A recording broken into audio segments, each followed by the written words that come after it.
Opinions and stories around the game we love, told by your favorite storytellers. Stay up to date with all things cricket. Subscribe to Crickbuzz's YouTube channel and press that bell icon now. As we build up to the 15th edition of the Indian Premier League, today we are having a look at the Delhi Capitals and how they've shaped up ahead of this mega season. Remember, 10 teams this season. How are Delhi looking? Let's have a look.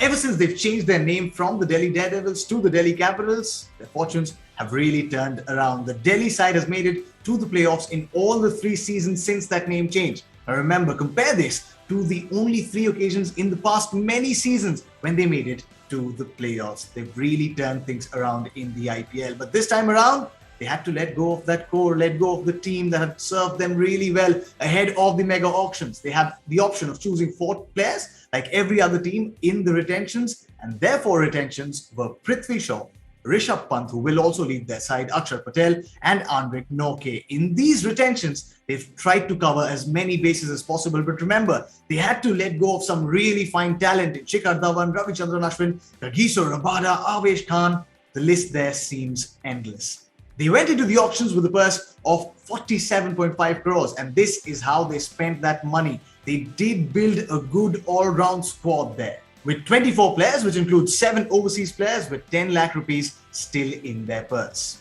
Well, that is how the squad looks. Let's have a look at their top buys in this season. And if you look there, they've spent a lot of money on all-rounders. Look at Shardul Thakur, their most expensive buy, 10.75 CR for Lord Thakur. And why not? The kind of skill set that he brings to the table is very rare, not only in Indian cricket, but in world cricket. He's a wicket taker. He is an absolute gun now, growing with the bat. He's shown that at the international stage. In the IPL, the Delhi Capitals would want more from Shardul Thakur with the bat as well. Then they've shelled out 6.5 crores for Mitchell Marsh, who's had a fantastic time in T20 cricket lately. In that T20 World Cup, he was the star for Australia. He can bat at number 3. He bowls really well. He's also a complete package. Then there's that name, David Warner, who everyone expected will start a bidding war at the IPL auction.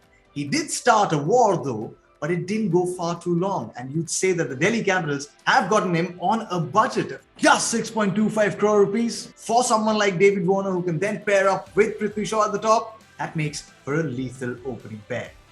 The strength for the Delhi Capitals this season is undoubtedly that batting lineup. Look at that. There's David Warner, there's Prithvi Shaw, then there's Rishabh Pant. They would have liked a few more of those Indian players from their core from the last few seasons. The likes of Shreyas Iyer, who was also leading their side. But the fact that they couldn't get them was compensated by the fact that they have a good amount of players in this team who understand the culture within the Delhi Capitals. All of Rishabh Pant, Prithvi Shaw, Akshar Patel, all of them have been with this team and know how it works. So there's familiarity, there's also new blood, and that batting attack looks really threatening on paper. Which means an area of concern for the Delhi Capitals will be their bowling this season, an area they've taken a lot of pride in the past few seasons. This time around, they do not have a big Indian pacer in that lineup.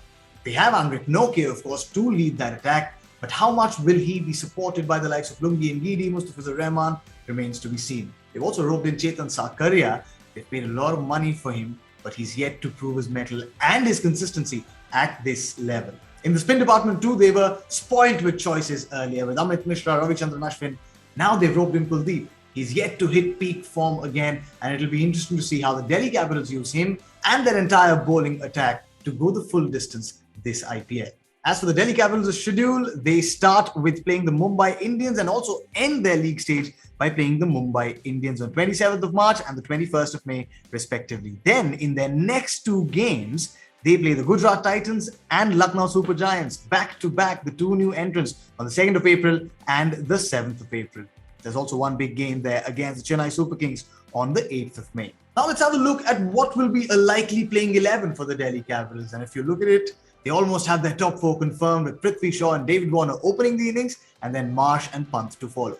They will have to make a choice in the lower middle order, but it seems like they may go ahead with Powell and Sarfaraz to begin with. Akshar Patel and Shardul Thakur will get the lower order batting options too, along with their bowling prowess. Nortje, Kuldeep, Chetan Sakaria are expected to complete their 11, which means players like Mustafizur Rahman and Lungi Ngidi may have to wait for their turn. So then, that's how the Delhi Capitals look. Now, they've seen that trophy from very close quarters in the past few seasons. Can they go those 2-3 steps further and finally lay their hands on the IPL trophy? Is 2022 the season? What do you have to say, Delhi fans?